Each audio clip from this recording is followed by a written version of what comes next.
Hi, I just wanted to show you a fraction multiplication problem on a number line. A lot of you did a good job, but maybe you need to work on how to explain it or proper labeling. So here's a problem, 3.5 times 1/4. Well, first I like to write the copies of statement. So we want 3.5 copies of 1/4. So on my number line, I'm actually going to model the 1/4 first.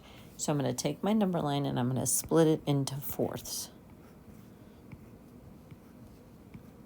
And I can label all of those fourths. So this would be 1/4, 2/4, 3/4, 4/4 or 1 whole, 5/4, 6/4, 7/4, and 8/4. Now I want 3.5 copies of 1/4. So I can do 3 copies easily.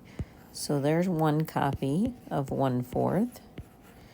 There's another copy of 1/4. There's a third copy of 1/4. But now I only need a half a copy.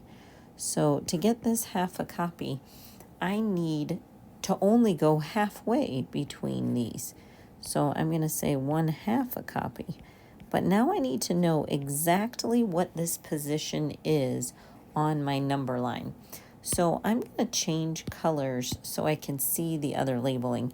If I split these all in half, since that's what I needed, then I actually don't have fourths with those red tick marks. I actually have eighths.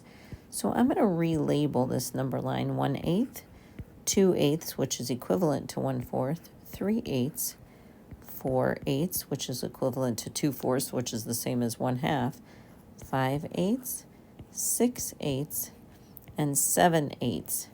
And so my location is actually at 7/8. So my answer to 3.5 times 1/4, or 3.5 copies of 1/4, is actually 7/8. Now, some of you might like the traditional algorithm better where you made it an improper fraction. So let's look at that. So 3.5 would actually be 7/2. So 7/2 times 1/4. And then I can really see that traditional algorithm of multiplying straight across. So 7 times 1 is 7, and 2 times 4 is 8. So I can also see my 7/8 there. So that might help you on really leaning into that that copies of, and how to multiply fractions on a number line. Thanks for watching. Reach out to me or come to office hours so we can work on this some more.